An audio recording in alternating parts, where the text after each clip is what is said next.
नमस्कार। The Uttarakhand news में आपका स्वागत है। सीमांत सहिता ने जनपदों की मुख्य खबरों में पिथौरागढ़ के पबदेव गांव में पर जिलाधिकारी योगेंद्र सिंह ने धान की फसल काटकर क्रॉप कटिंग का शुभारंभ किया। इस दौरान उन्होंने किसानों से बोए गए धान के बीज और उत्पादन के बारे में जानकारी ली। अपर जिलाधिकारी ने कहा कि क्रॉप कटिंग प्रयोगों के आधार पर ही जिले में फसलों की औसत उपज और उत्पादन के आंकड़े तैयार किए जाते हैं। इस अवसर पर तहसीलदार विजय गोस्वामी, अपर सांख्यिकी अधिकारी राजेश खाती, राजस्व उप निरीक्षक विजय पंत, पवन चौहान, बीमा प्रतिनिधि भूपेश पांडे, कृषक पूरनलाल वर्मा, सुनील कुमार व नवीन शर्मा सहित अन्य लोग उपस्थित थे।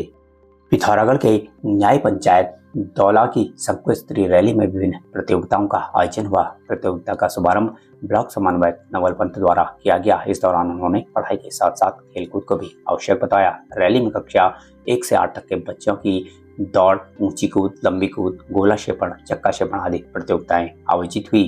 प्राथमिक वर्ग में पीएम श्री बिण अव्वल रहा। जूनियर वर्ग में संयुक्त रूप से तुलुंगरी और मंडप अव्वल रहा। विजेता प्रतिभागियों को अतिथियों द्वारा पुरस्कार देकर सम्मानित किया गया। प्रतियोगिता संपन्न कराने में हीरा खिमाल, सुंदर सिंह, भूपेंद्र सामंत, राकेश पुरी, पुष्पा बिष्ट, नीलम कुंवर सहित टीम प्रभारियों ने सहयोग दिया। पिथौरागढ़ जिला जज व अध्यक्ष जिला विधिक सेवा प्राधिकरण शंकर राज की अध्यक्षता में जनपद के विभिन्न न्यायालयों में राष्ट्रीय लोक अदालत का आयोजन किया गया। इस दौरान कुल 463 मामलों का सुलह समझौते के आधार पर निस्तारण किया गया। इनमें 138 NI एक्ट, मोटर दुर्घटना, वैवाहिक, आपराधिक समनी वादों सहित बड़ी संख्या में प्री लिटिगेशन, बैंक ऋण संबंधी मामले शामिल रहे। अदालतों के माध्यम से लाखों रुपए के दावों का निपटारा हुआ। लोक अदालत को सफल बनाने में न्यायिक अधिकारियों, अधिवक्ताओं और बैंक प्रतिनिधियों तथा कर्मचारियों ने सहयोग प्रदान किया। आगामी 17 सितंबर को प्रधानमंत्री नरेंद्र मोदी के जन्म दिवस से शुरू होने वाले सेवा पखवाड़े को लेकर बीते दिवस भाजपा जिला इकाई की बैठक पिथौरागढ़ के खड़कोट स्थित भाजपा कार्यालय में संपन्न हुई। इस दौरान सेवा पखवाड़ा के जिला संयोजक वीरेंद्र शाह ने कहा कि जिले के 21 मंडलों में कार्यशालाएं संपन्न कराई जा चुकी हैं। कार्यकर्ताओं को पखवाड़े के तहत आयोजित होने वाले रक्तदान शिविर, प्रबुद्धजन संवाद, डॉक्यूमेंट्री प्रदर्शन, मैराथन, पौधरोपण आदि 18 कार्यक्रमों की जानकारी दी गई है। बैठक में पदाधिकारियों को सेवा पखवाड़ा को सफल बनाने के लिए दायित्व भी सौंपे गए। बैठक में सह संयोजक उमेश महर, विधानसभा प्रभारी कोमल मेहता, बबीता पुनेटा, दीपक लोहिया, मीडिया प्रभारी रघुवीर सिंह बिष्ट, धर्मानंद भट्ट, मनोज महर सहित अन्य पदाधिकारी मौजूद थे।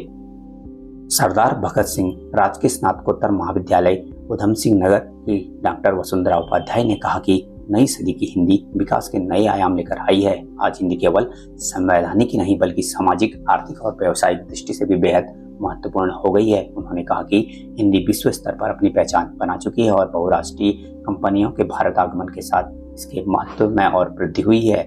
डिजिटल युग में हिंदी रोजगार और अवसरों का भी माध्यम बनेगी। डॉक्टर उपाध्याय ने बताया कि हिंदी आज विश्व की सर्वाधिक बोली जाने वाली भाषाओं में अग्रणी है, लेकिन अपने ही देश में इसे अपेक्षित सम्मान नहीं मिल रहा। उन्होंने आह्वान किया कि हिंदी हमारी आत्मा है, हमें अधिक से अधिक प्रयोग कर इसे राष्ट्रभाषा का दर्जा दिलाने की दिशा में ठोस प्रयास करने होंगे। बीते दिनों नेपाल में जैन जी आंदोलन के दौरान जेल तोड़कर फरार हुए 4 कुख्यात अपराधियों को SSB 55वीं वाहिनी के जवानों ने काली नदी किनारे गश्त के दौरान भारत में प्रवेश करते ही बीते दिवस पकड़ लिया। गिरफ्तार आरोपियों में 3 दुराचार और 1 हत्या के मामले में सजा काट रहे थे।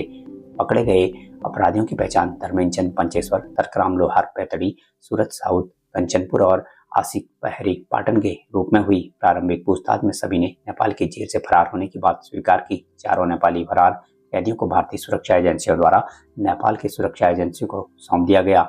इस मौके पर SSB के कमांडेंट के साथ असिस्टेंट कमांडेंट ध्यान Pradeep Kumar, inspector F company Jhulaghat Pradeep Kumar, कोतवाली झूलाघाट के कोतवाल संजीव कुमार, कुबेर सिंह आदि शामिल थे।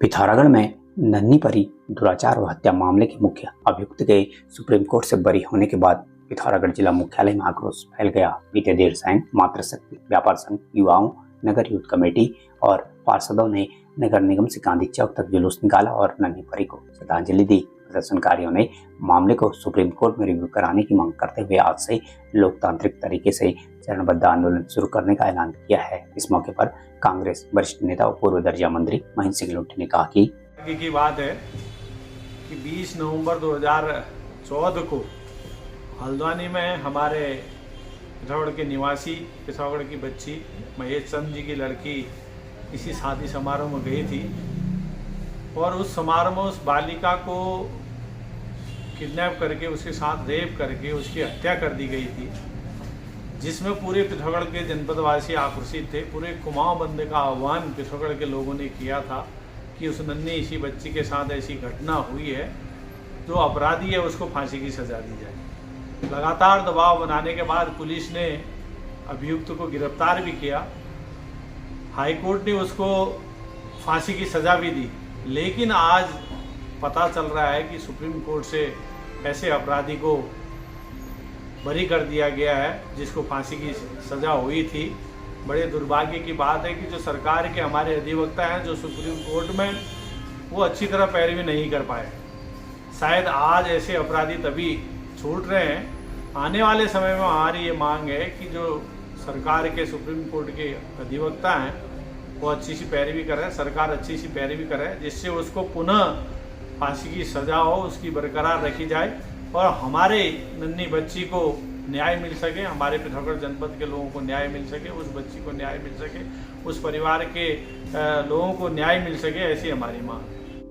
पिथौरागढ़ के पर्यटन नगरी मुनस्यारी में यातायात व्यवस्था की लापरवाही शनिवार को एक गंभीर हादसे का कारण बन गई। नशे में धुत खुशहाल सिंह ने तेज गति से बुलेट चलाते हुए टैक्सी स्टैंड और थाना बैंड के बीच स्कूटी सवार महिला बिंद्रा रमवाल को टक्कर मार दी। हादसे में महिला गंभीर रूप से घायल हो गई। सीएचसी मुनस्यारी में प्राथमिक उपचार के बाद चिकित्सकों ने उसे जिला अस्पताल रेफर कर दिया। घटना से आक्रोशित स्थानीय लोगों ने पुलिस प्रशासन से नगर में यातायात व्यवस्था सुधारने की मांग की है। लोगों का कहना है कि अंधाधुंध गति, नाबालिग चालकों को किराए की स्कूटी पर नियंत्रण नहीं होने से सड़कें असुरक्षित हो गई हैं।